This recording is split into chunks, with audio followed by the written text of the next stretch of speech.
fakkaata deemsi isaas beekamoodha amanta kabran gaafata baay'ee isaanii lubbuu fi wareeguun galma gaayaanii nutillee ni feena gooftaa humna hafuura isaanii saamanannee kan jirra biyya kanaan galuudhaafi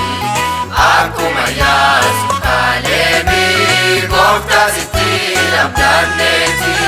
rakkina keessattis cimnee abbaa sin harka dhaabannu geggeessa keenya nuuf ta'i biyya lafaa kan jifannu.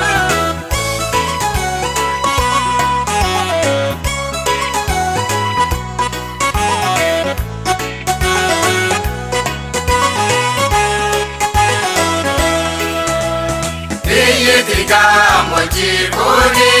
nuuf hin taane dadhabneerra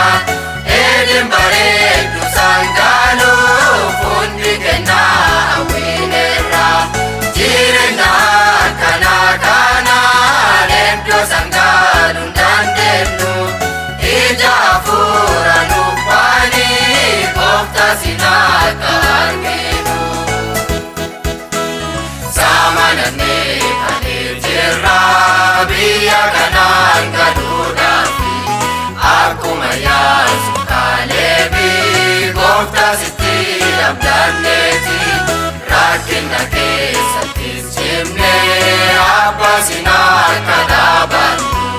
geggeessa keenya nuuf ta'i biyya lafaa kan jifannu.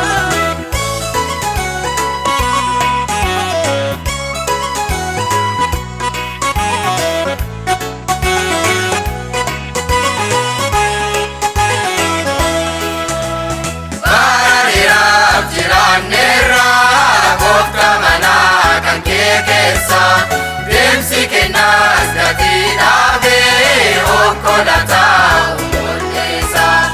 amantiin kenna hojiisaaf gaaya ta'ee hin mul'atu nuuf laddumee hafuura kee ati ka'uun dandeettu saamanannee kan jirra biyya kanaan galuudhaafi akkuma Iyyaasuu Kaalebii gooftaa sitti abdanneeti rakkina keessattis cimnee abbaa sin harka dhaabannu geggeessa keenya nuuf ta'i biyya lafaa kan jifannu.